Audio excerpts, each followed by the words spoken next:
All right, Rob, if you give us the third step prayer, please. Of course. Hi, everybody. Welcome. We are so grateful to have you guys here. My name is Rob Kay, and I'm a recovered alcoholic. And the third step prayer, which is on page 63 of your big book, God, I offer myself to thee, to build with me and do with me as thou wilt. Relieve me of the bondage of self, that I may better do thy will. Take away my difficulties, that victory over them may bear witness to those I would help of thy power, thy love, and thy way of life. May I do thy will always. All right. Thank you, Rob. All right, Rob, I got the either 34 or 35, but I didn't mark the paragraph that we were on, sir. Oh, we stopped just before because I love this story and we wanted to start with the whole story of Jim. Gotcha. So So we're on page 35. 35. All right. What we'll do is we'll start at what sort of thinking dominates an alcoholic, sir. You got it, my friend. So the first paragraph on page 35, everybody. What sort of thinking dominates an alcoholic who repeats time after time the desperate experiment of the first drink? Friends who have reasoned with him after a spree which has brought him to the point of divorce or bankruptcy are mystified when he walks directly into a saloon. Why does he? Or what is he thinking? Yeah, it's really hard to describe it. It's hard to understand it. For those that are non-alcoholic types, the normal people, if you will, those that are drinking normally, when they watch somebody such as us do that experiment with that first drink, that attempt to go only two or three drinks, that attempt to control it in some manner or fashion, obviously are mystified, as they say here, as to why we do it again and again, especially given everything that has come down around us, the consequences that we face is a really tough one to understand, and it's one hard to describe to them as well. They just don't get it, and unless you've had an opportunity to really read this book and check this this chapter about alcoholism and some of the other chapters in here and parts of the book. Um, Even yourself would be mystified and not find it understandable as to why it doesn't work. Rob? Yeah, remember what we're talking about here right now. We're talking about the mind. And what Bill Wilson is trying to get across here is that we have no defense against it. Because in our heart of hearts, we don't want to keep doing the same thing over and over again, but we do. And why do we keep doing it? The alcoholic doesn't understand. The normal drinker has no idea why we keep doing the same thing over and over again. Because if it was up to them, if they went through half the stuff we went through, they wouldn't do it again, you know? But for us, we don't even understand why we're doing it. I've said before, when I came into the Fellowship of AA, I had no idea what alcoholism was. Our job here now is to teach people, why do I do what I did? Okay. And, once I take any drink whatsoever into my body, you know, the phenomenon of craving develops and I can't stop myself from taking more and more. So if that keeps happening, why do I take that first drink that sets that whole ball in motion? Well, this is what Bill is trying to get across to us. How crazy it is, but how our minds are so warped. Let's get into this incredible. I love these stories. Our first example is a friend we shall call Jim. This man has a charming wife and family. He had a commendable World War record. He is a good salesman. Everybody likes him. He's an intelligent man, normal so far as we can see, except for a nervous disposition. He did no drinking until he was 35. In a few years, he became so violent when intoxicated that he had to be committed. On leaving the asylum, he came into contact with us. Okay, so we've got a person here. It's the typical kind of picture, if you will, and that is that it's a person that has a family, a spouse, and things seem to be really going well for them in that regard. He's been successful in business and has done well in the military, and is well liked, and is again very successful. So this scenario is being set up, just the normal thing where you've got a person that is got everything going for them, and yet we are going to watch how alcohol gets into this, that first drink, that malady, and how it controls the individual to the point of near destruction. Rob? Yeah, just a normal guy. I love these case studies. Just a normal guy. No different than anybody else, except maybe he's a little nervous, but other than that, he's no different than the rest of us. He's working, he's got a family, everything. Everybody, thinks he's an intelligent guy.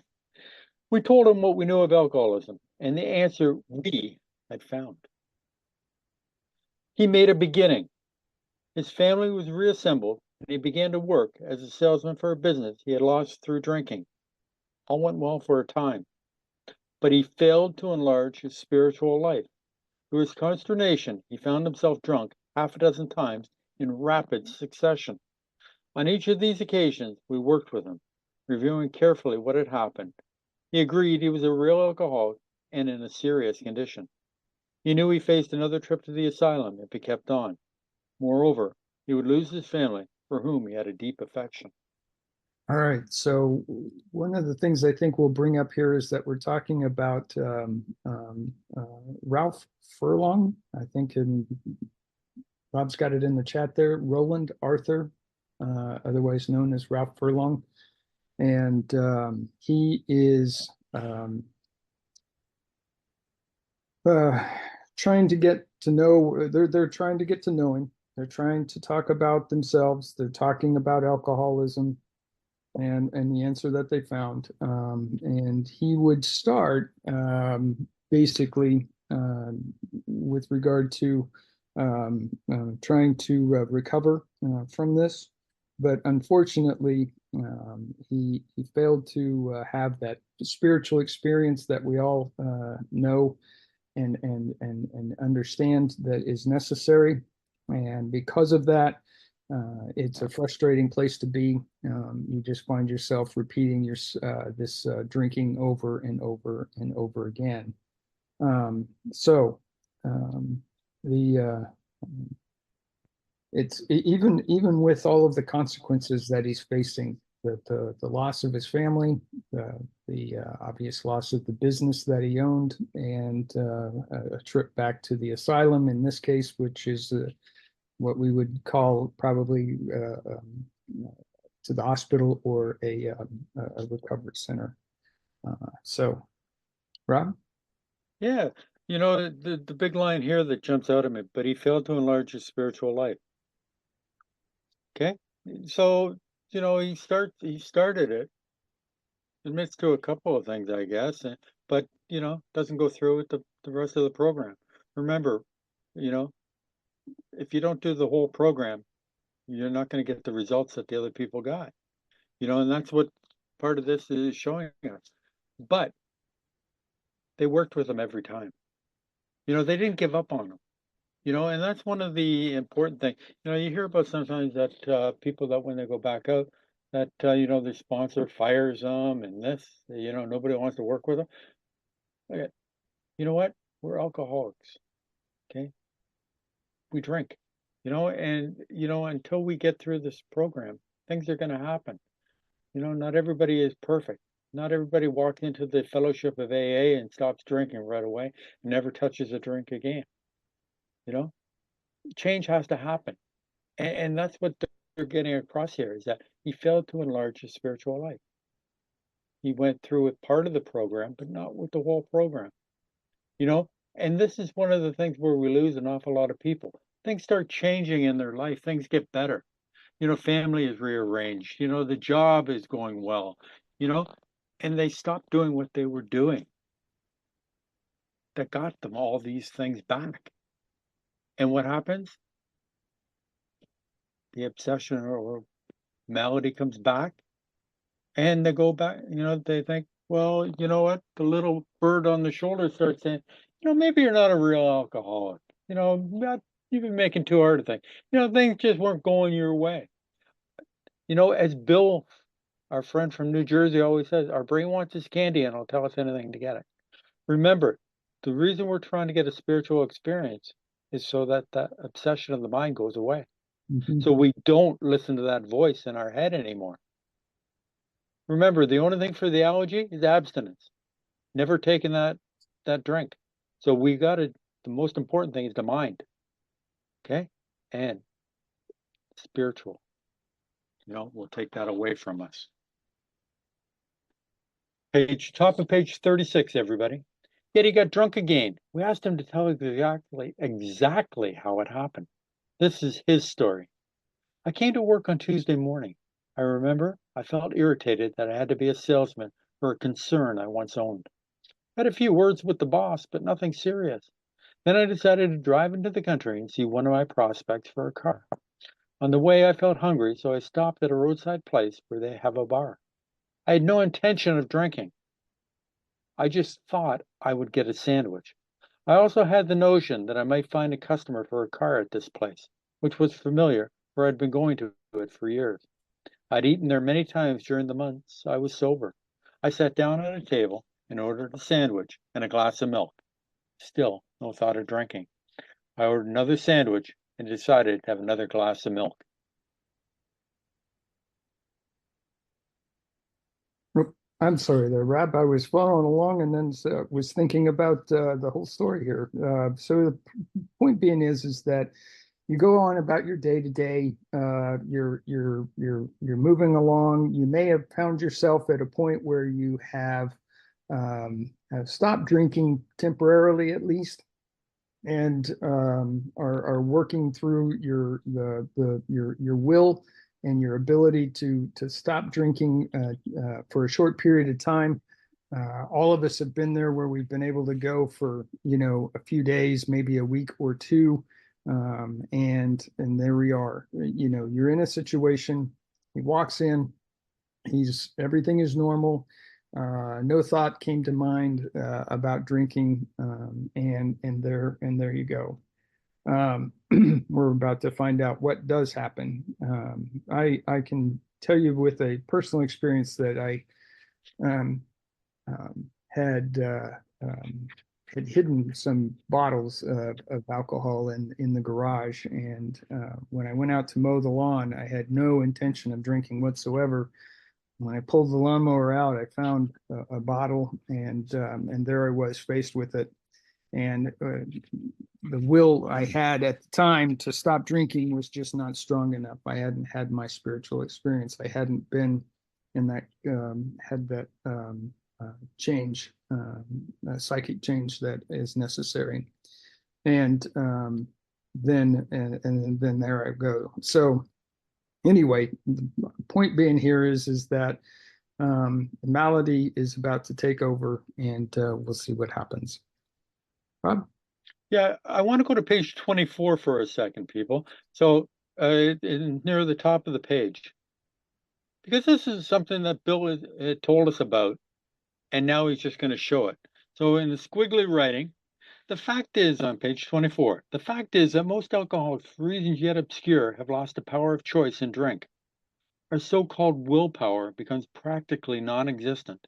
We are unable at certain times to bring into our consciousness with sufficient force the memory of the suffering and humiliation of even a week or a month ago. We are without defense against the first drink. Now, let's go back to page 36 now. And we're going back to squiggly writing. I love squiggly writing. Here we go. Suddenly the thought crossed my mind that if I were to put an ounce of whiskey in my milk, it couldn't hurt me on a full stomach. I ordered a whiskey and poured it into the milk. I vaguely sensed I was not being any too smart, but felt reassured as I was taking the whiskey on a full stomach. The experiment went so well that I ordered another whiskey and poured it into the milk. That didn't seem to bother me, so I tried another. And there you go. You're off to the races. This is I think one of the things that happened here is the first word of this paragraph, and that is suddenly. Suddenly, the thought, just this insanity that happens, it pops into your mind, and you're powerless against it. Everything was going well, and you thought, well, this is going to go even better, so I'm going to go ahead and have a shot of whiskey. And the next thing you know, you're on your third, your fourth, and you're off to the races. Rob? Yeah, and this guy had no thought of drinking. But suddenly his mind starts telling him, well, if, if I take it on a full stomach, it can't hurt me. You know, the brain wants its candy and it'll tell us anything to get it. I put a little comic in the chat. And what the comic says is, and the guy talking to a bartender, did I hear you right? A shot of whiskey and a glass of milk? You're that guy, which is the story from right here of Jim. I got a kick out of that every time I see it. So my sense of humor coming out. What can I say? But here he is. His brain wants its candy, and it will tell him anything to have it. So you got a full stomach. Put it in a glass of milk. You'll be fine. Come on, think about that. Whiskey and milk sounds disgusting to me personally. And and I see everybody's face here going, "Oh God, that ooh." You would think it would curdle the milk, but you know what? In his mind, this makes perfect sense because his brain wants its candy and will tell him anything to get it. So, bottom of page 36, everybody. Thus started one more journey to the asylum for Jim. It was the threat of commitment, the loss of family and position, say nothing of that intense mental and physical suffering which drinking always caused him. More squiggly writing. He had much knowledge about himself as an alcoholic. Yet all reasons for not drinking were easily pushed aside in favor of the foolish idea that he could take whiskey if only he mixed it with milk. Right, and had it on a full stomach. We've all thought about this, is that we've got something that's going to, quote, absorb the alcohol and not have the thing isn't going to bother me at all. I'm going to be fine. All to find out that we were completely wrong. I wanted to say something here, that we had much knowledge about himself as an alcoholic. Knowledge doesn't fix you. It's not enough to get you past the malady. And at some point in time, just like it says here, you're going to find yourself drinking again and wondering why. Rob? Yeah, e- you know, yet all reasons for not drinking were easily, okay? And that's the whole thing. Easily pushed aside in the favor of the foolish idea that he could take whiskey if only he mixed it with milk. Kelly put in there a white Cadillac. I believe that's what a whiskey and milk is called. Ooh, that's disgusting. But hey, that's just me. Thank God I feel that way. Top of page 37, everybody. Whatever the precise definition of the word may be, we call this plain insanity. How can such a lack of proportion of the ability to think straight be called anything else? Right, and this is the beginning of what I think is a really good two-paragraph section on the actual definition of the malady. To try and describe it to somebody, these two paragraphs does a very, very good job of doing it. So it is an insane place to be.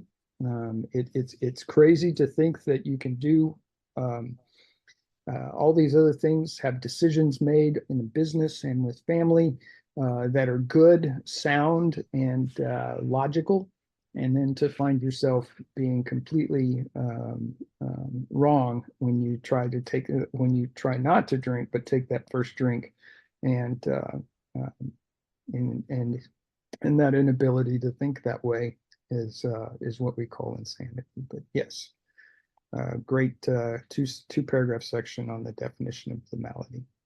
Oh, it is, doesn't it? And it's just insane. Most people, normal drinkers would say, why would you keep doing something when you know where you're going to end up? It's insanity. Yes, it is. But I'm going to go to page 2023 for a second. You don't have to go there. I'll read it out. These observations would be academic and pointless if our friend never took the first drink, thereby setting the terrible cycle in motion. Therefore, the main problem of the alcoholic centers in his mind rather than his body. If you ask him why he started on the last bender, the chances are he will offer you any one of 100 alibis. Crazy reasons for doing it. But at the time, it made sense to him that it wouldn't hurt him if he took it on a full stomach. It made perfect sense to him. Oh, yeah, I've got a full stomach. We've all done these little games with ourselves. You know what? For every drink I take, I'm going to have a glass of water. That'll slow down my intake. And, or, yeah, if I take food before I start drinking, my stomach will be full. Therefore, the alcohol will be absorbed and then I won't get drunk as quick. We've all played these games. Normal drinkers don't play these games. They realize that, yeah, they need a full stomach in order to take a little bit of the alcohol because they're not used to drinking. But remember, the main problem stems in the mind. You may think this is an extreme case. To us, it is not far-fetched, for this kind of thinking has been characteristic of every single one of us.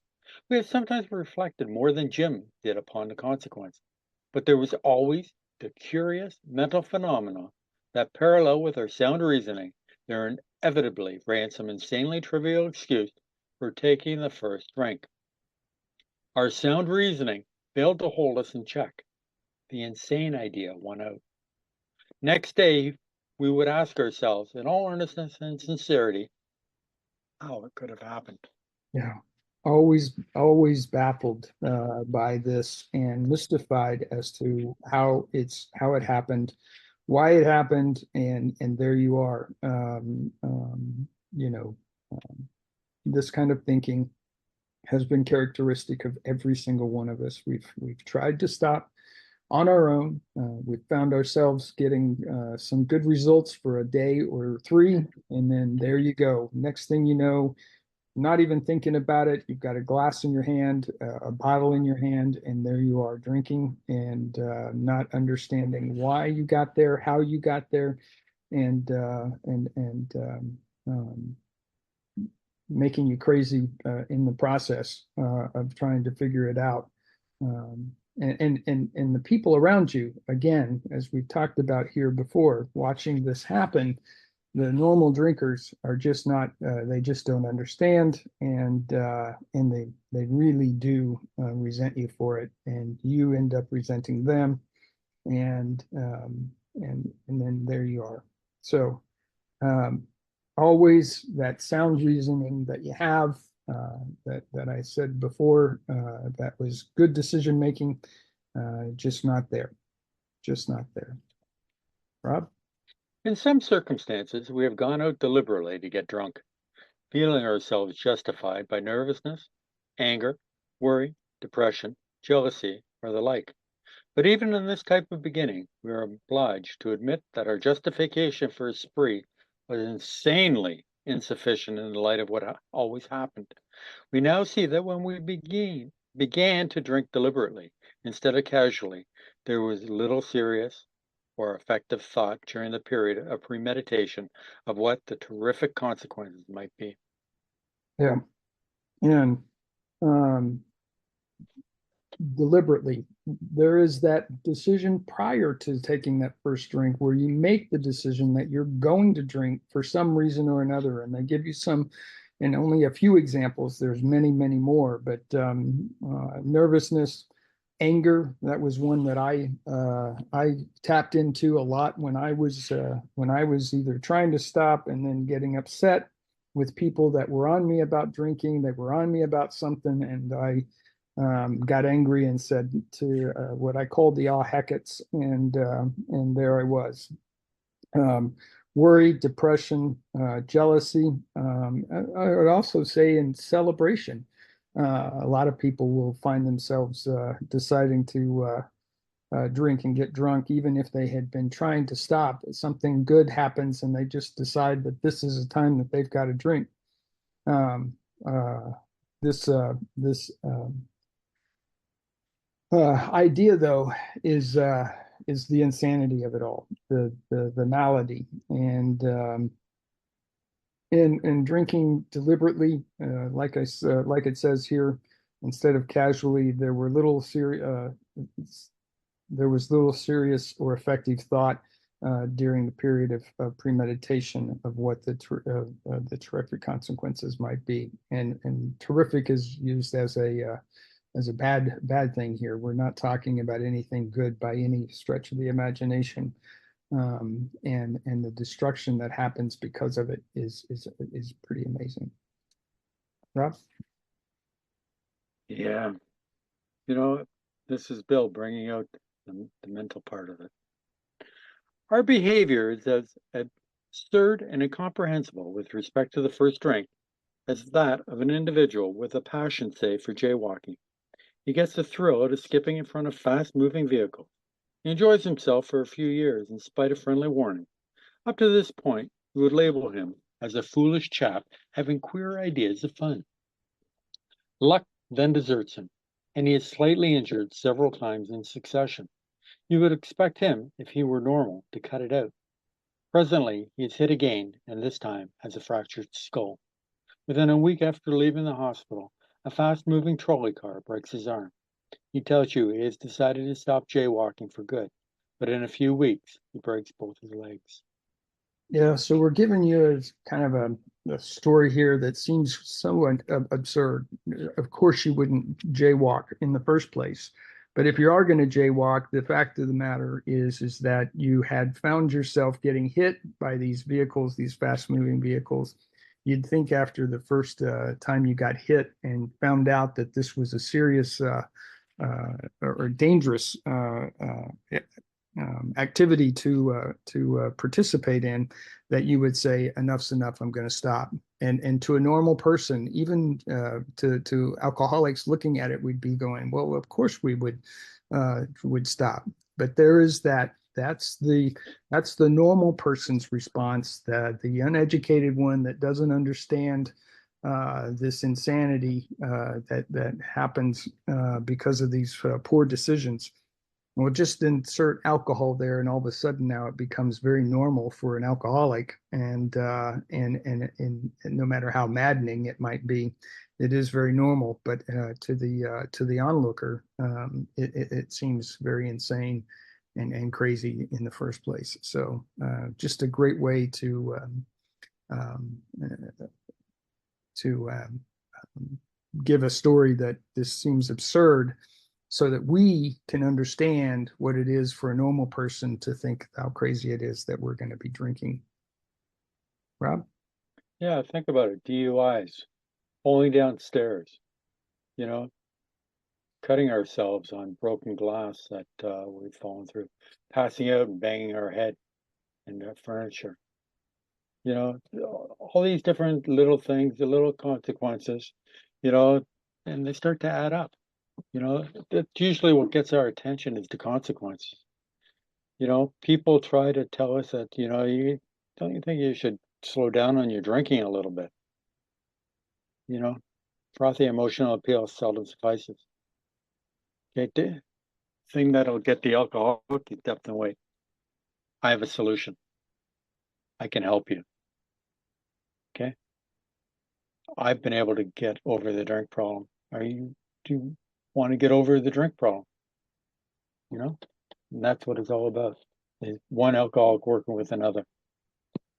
Why? Why can one alcoholic get through to another?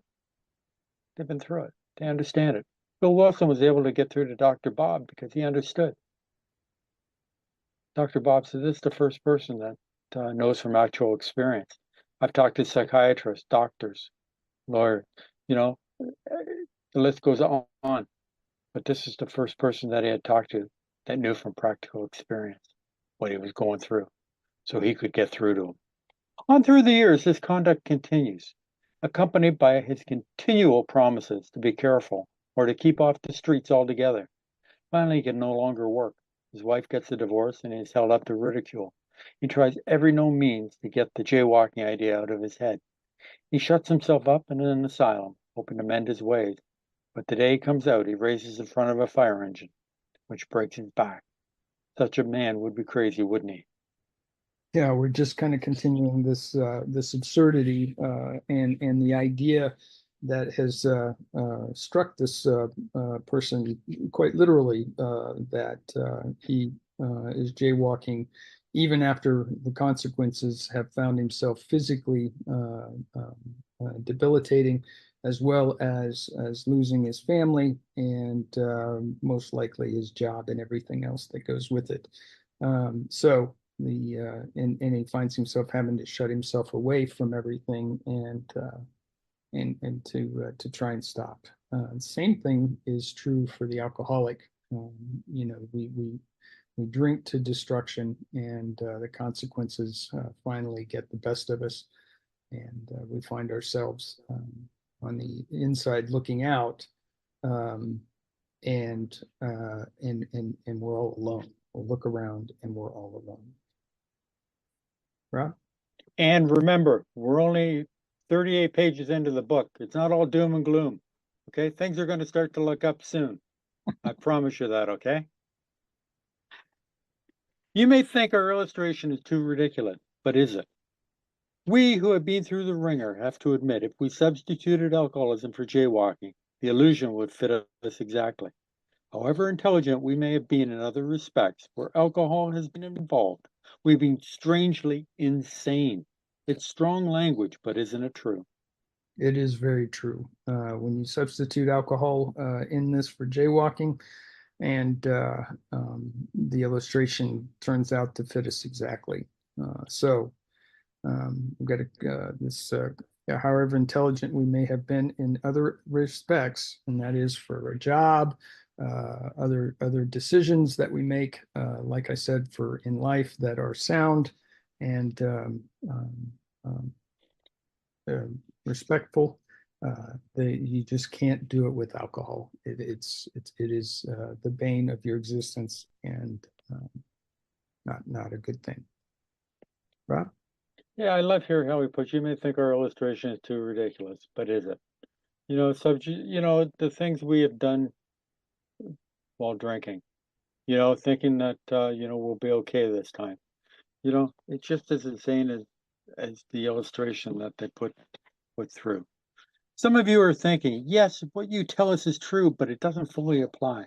We admit we have some of the symptoms, but we have not gone to the extremes you fellows did, nor are we likely to, for we understand ourselves so well after what you have told us that such things could not happen again.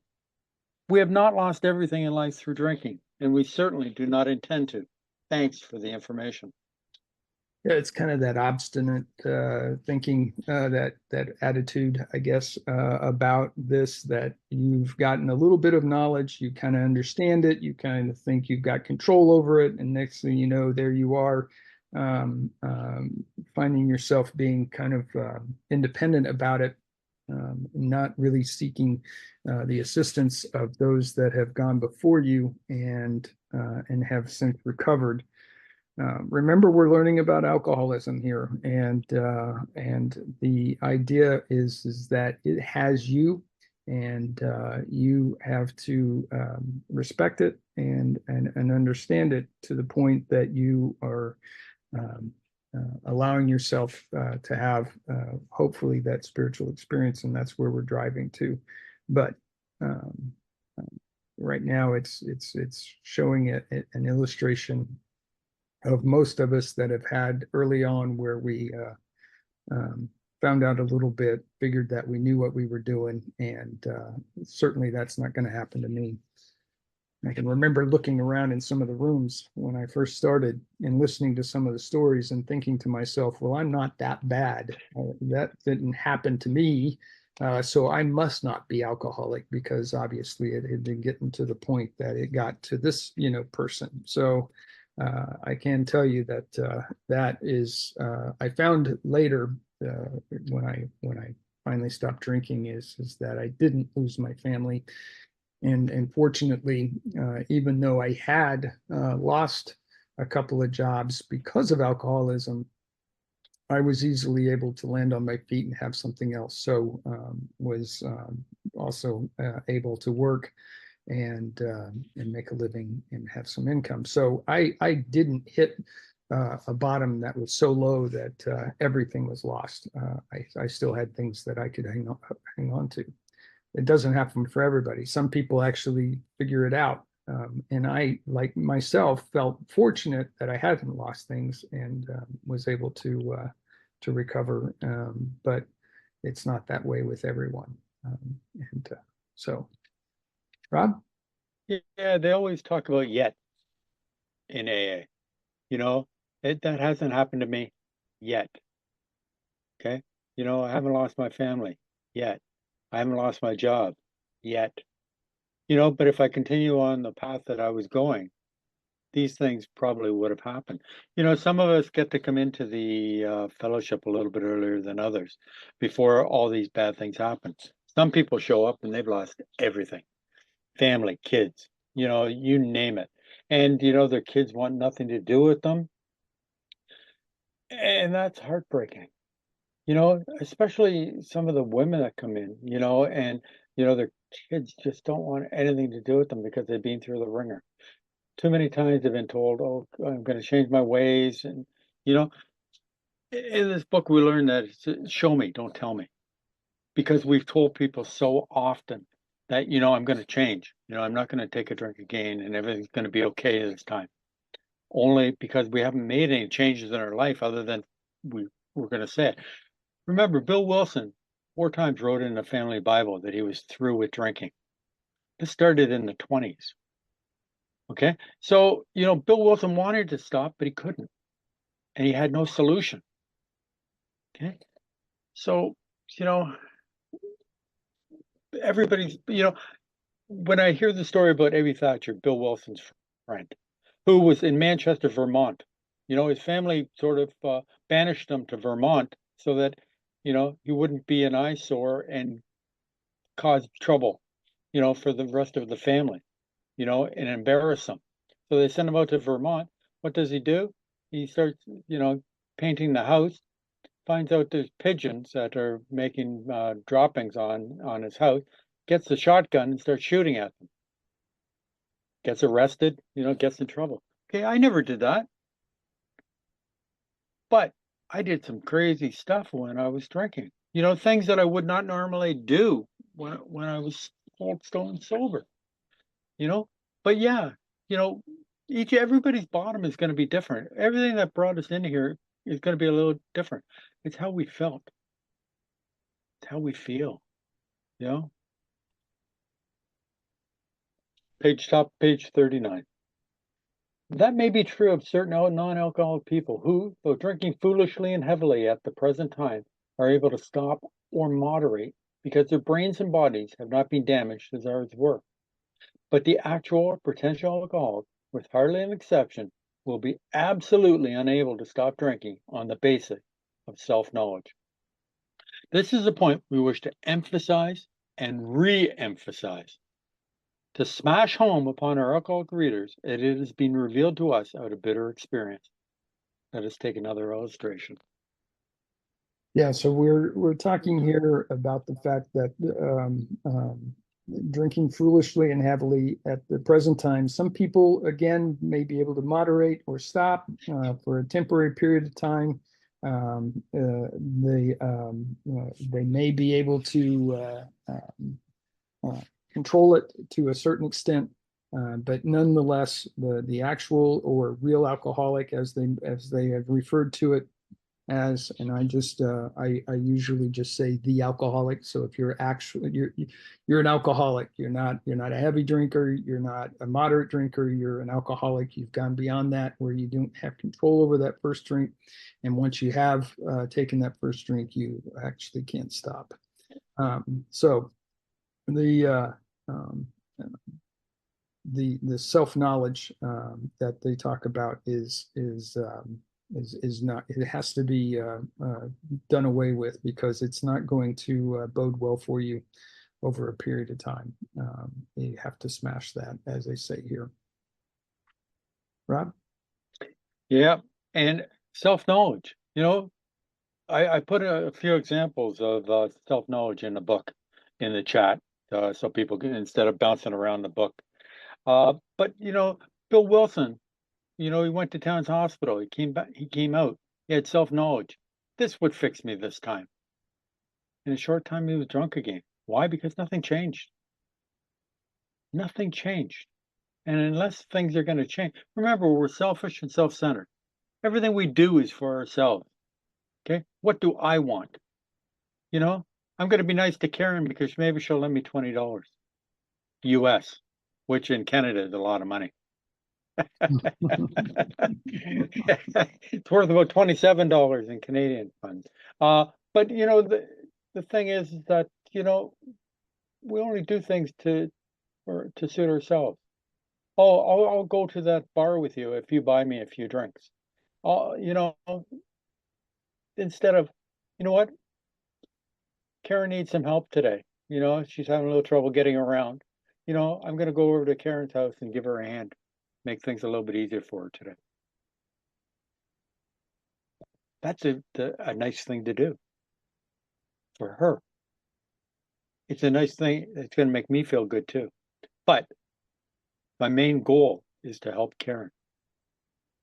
And that is what a change is about. Me doing things for other people. Not because I'm going to get something. It's because it's the right thing to do. Now we're going to get into Fred. I love Fred's story. Why I love all these case studies. Fred is a partner in a well-known accounting firm. His income is good. He has a fine home. He's happily married and the father of promising children of college age. He is so attractive a personality that he makes friends with everyone. If ever there was a successful businessman, it is Fred. To all appearances, he is a stable, well-balanced individual, yet he is alcoholic. We first saw Fred about a year ago in a hospital where he had gone to recover from a bad case of jitters. It was his first experience of this kind, and he was much ashamed of it. Far from admitting he was an alcoholic, he told himself he came to the hospital to rest his nerves. The doctor intimated strongly that he might be worse than he realized. For a few days, he was depressed about his condition. He made up his mind to quit drinking altogether. It never occurred to him that perhaps he could not do so, in spite of his character and standing. Fred would not believe himself an alcoholic, much less accept the spiritual remedy for his problem. We told him what we knew about alcoholism. He was interested and conceded that he had some of the symptoms, but he was a long way from admitting that he could do nothing about it himself. He was positive that this humiliating experience, plus the knowledge he had acquired, would keep him sober the rest of his life. Self-knowledge would fix that. Well, self-knowledge, not for a real alcoholic, would fix it. Bottom line is he is again, we're showing somebody that's successful both in a social setting, a family setting, and a work setting. Is alcoholic and is finding themselves getting worse and worse, having to go to recover here in an asylum is the case for us. Again, it would be like a recovery center, rehab type of place that we would go to. And having that information, just knowing a little bit about alcoholism, understanding what it is, thinking to yourself that, well, I've got enough of this information, I can turn around and apply that. And certainly the next time out, I'm going to be able to remember, which we don't we don't remember. And the idea here is that you're going to find yourself off to the races once again. And I think the important part here is that before you take that first drink, your body is in your chemistry and your mind are all thinking in line in one way. But as soon as you take that alcohol into your system, it changes the chemistry of your brain enough that you are now a different person, and that person isn't thinking at all like the person that you were before you took that first drink. So that's another one of those things to think about as you're approaching a drink. That you may say you're only going to take 2 or 3 drinks. That'll be it. But once you take that first drink, it changes everything, and there you are, finding yourself off to the races, as I usually say. But the self-knowledge would fix it. Not not for a real alcoholic. Rob?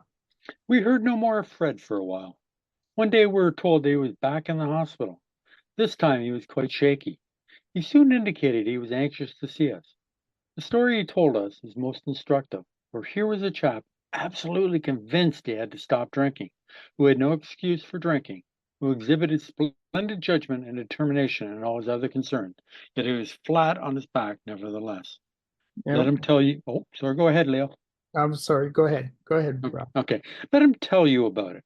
I was much impressed with what you fellows said about alcoholism, and I frankly did not believe it would be possible for me to drink again. I rather appreciated your ideas about the subtle insanity which precedes the first drink, but I was confident that it could not happen to me after what I had learned. I reasoned I was not so far advanced as most of you fellows, that had been usually successful in licking my other personal problems, and that I would therefore be successful where you men failed. I felt I had every right to be self confident, that it would be only a matter of exercising my willpower and keeping on guard. Yeah, we've all been there where we've actually finally realized that the self-knowledge that we had is not going to be enough, even though our decision making in other areas had been sound. In this case, it is not. And what we're finding out here is that Fred, or as we have come to know him as Fred, but it's his name is Harry Brick, um, is trying to tell his story, that he's back in the asylum. He's admitting now that he does have the symptoms more so than he was willing to admit before. Things are starting to come unraveled around him, and that in and of itself is causing him to appreciate the fact that he can't make these decisions on his own, using his own willpower. Rob? Yeah, he felt that he could be self confident. What do we know about self? We are selfish and self seeking. Everything we do is for ourself. What are we?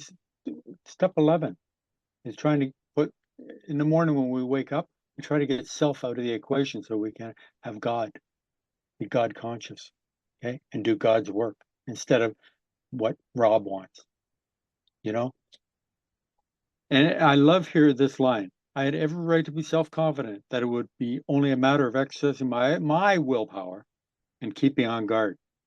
Well, in another page, we're going to find out what his guard did to him. But this next paragraph has got one of the best lines in the book that I like. And it means a lot to me. And I'll share it with you after we. In this frame of mind, I went about my business, and for a time all was well.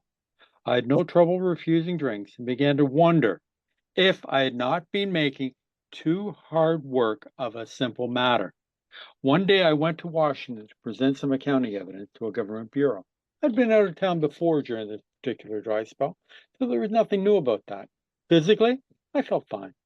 Neither did I have any pressing problems or worries. My business came off well. I was pleased and knew my partners would be too. It was the end of a perfect day, not a cloud on the horizon. I went to my hotel and leisurely dressed for dinner. As I crossed the threshold of the dining room, the thought came to mind that it would be nice to have a couple of cocktails with dinner. That was all, nothing more. I ordered a cocktail and my meal. Then I ordered another cocktail. After dinner, I decided to take a walk. When I returned to the hotel, it struck me a highball would be fine before going to bed. So I stepped into the bar and had one. I remember having several more that night and plenty next morning. I have a shadowy recollection of being in an airplane bound for New York and of finding a friendly taxicab driver at the landing field instead of my wife. The driver escorted me about for several days. I know little of where I went or what I said and did. Then came the hospital with unbearable mental and physical suffering. Yeah, there we are. This is just one way of expressing the fact that everything's going well. You're making sound decisions. Next thing you know, you've walked into a bar and decided that one quick drink, maybe two, isn't going to be that big of a deal. And the next thing you know, before it's all over with, you have taken so many drinks that you've got no recollection of where you are, what you are doing. I call this phase kind of a brownout phase because you're still kind of walking around doing whatever it is you're doing. But again, your memory is gone and you are having no recollection of it whatsoever. And I can attest to you. Well, I can tell you that I've had several situations like this, and one that was very similar to this one. Business went well, so well that I was celebrating before a flight. And by the time I got to the plane, I was more than drunk. I slept the entire flight home. And by the time I got back, I thought I had lost parts of my luggage when it actually I hadn't. I had created a scene trying to find my luggage, all to realize that it was all with me. And again, I had no recollection of it, but something very similar to this happened to me when I was at full pitch of my drinking. Rob, how about if we bring Bill in? Sounds great.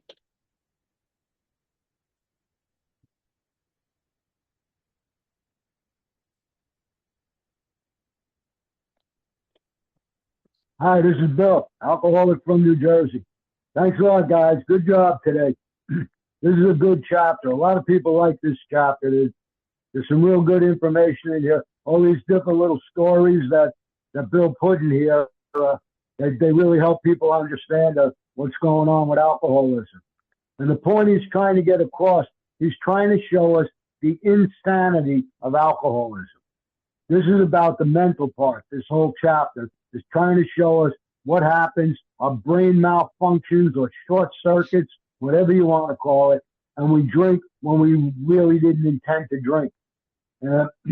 He talks about this guy, Jim. He started talking about Jim, the car salesman. And this guy is a normal guy. He's got everything's going good for him in his life, but he has a drinking problem. When he drinks, he can't stop, and he winds up in an asylum. And when they went and they talked to him on page 35, toward the last paragraph, it says, we told him what we knew of alcoholism and the answer we had found. He made a beginning. That's a reference to steps 1, 2, and 3. They told him what they knew of alcoholism. They gave him Dr. Silkworth's rendition of alcoholism, that once he takes a drink, he's going to be powerless over stopping. And when he doesn't drink, he's going to be restless, irritable, and discontented, and that's going to make him drink against his will. So in other words, they tried to explain to him that he was powerless over alcohol. They walked him through what we consider step 1. Step 1 wasn't written at this time, but they walked him through the same mindset, the same process. And the answer we had found, the answer to being powerless is to find a power greater than yourself. That's step 2. So they walk him through 1 and 2, and step 3, he made a beginning. When we get up to chapter 5, it's going to say that step 3 is only a beginning. So this is a reference to they walked him through the beginning of the program, and they explained to him what was going on with alcoholism and what was happening to him. And he understood that, and he started to get better. His family was reassembled, and he began to work as a salesman for a business he lost through drinking. So things started turning around. He started getting better. And then it gives us a warning, but he failed to enlarge his spiritual life. That means he didn't go through with the rest of the program. He only did 1, 2, and 3. He didn't enlarge his spiritual life. And how do you enlarge your spiritual life? It tells us on the bottom of 14 and the top of page 15 We perfect and enlarge our spiritual life through work and self-sacrifice for others. He didn't do that. He didn't go any further. He just did 1, 2, and 3, and then he got drunk a half a dozen times in rapid succession. And so Bill's trying to show us here, if we just do part of this, it's not going to work. And if you notice, it says on each of these occasions we worked with him, we don't shoot our wounded. When somebody goes through some of the steps or all of the steps, if they go back out and they have a slip, they need to go back to step 1 because they missed something somewhere along the way. And it's our job as sober members of Alcoholics Anonymous to help them find what they missed. We're not supposed to kick people to the curb. When somebody goes back out, we're not supposed to ignore them and refuse to talk to them and fire them or whatever. If they keep coming back, that means they want what we have. They just were incapable of getting it. Either it wasn't explained to them right, or they just didn't understand it, whatever. So we're supposed to try to help people get through this process. Then he talks about this guy, the jaywalker, and that's just an analogy that's trying to show how this guy keeps on jumping in front of cars and trucks and fire engines and whatever. And he relates this to alcoholism. And if we substitute alcoholism for jaywalking, we can see that this fits us. We keep doing stuff that keeps hurting us over and over and over again, and we just keep going back and doing it over and over and over. So he's trying to show us, well, the insanity of alcoholism. Then he goes in, he talks about this guy, Fred. Yeah, I like Fred too. Fred's a good guy here. And then this guy thought that self-knowledge was going to fix him. He thought that he could fix it all by himself by using his willpower and staying on guard. And we all know that kind of stuff doesn't work for us. Because if we have an alcoholic mind, sooner or later, we're going to drink again. And this guy went to dinner. He was in Washington, D.C., on some kind of a dealing with the government bureau, and he went for dinner, and the thought came to mind that it would be nice to have a couple of cocktails with dinner. The thought, that's what gets us drunk in the first place. The thought, a thought is an obsession, or an obsession is a thought. That's what happened. This guy got this crazy idea in his head. If I just have 1 or 2 cocktails with my dinner, everything will be fine. And once he took it, the phenomenon of craving starts to develop. The next thing he knows, he walks into a bar and he's going to have a highball, and then he has a few drinks. Then he has several more that night and plenty next morning. So once he starts drinking, because he's an alcoholic, he doesn't have the ability to stop and control his drinking. So he kept drinking all night long, and he wakes up the next morning and he's in a brownout or a blackout or whatever. And he gets on an airplane and flies to New York, and he winds up with a taxi driver that takes him all over the city and to any place he wants to go. I'm from northern New Jersey. I'm 10 minutes from New York City. I used to hang out in New York City all the time. That was my stomping grounds when I was younger. And I can tell you, any taxi driver in New York City knows where every single thing is. That's what their job is. You want sex, drugs, rock and roll, whatever you want, those taxi drivers know where it is. You just show them a credit card or a wad of money, and they will take you anywhere that you want to go. Places that you're not supposed to go to, after hours places that are illegal. They will take you anywhere you want to go because that's their job.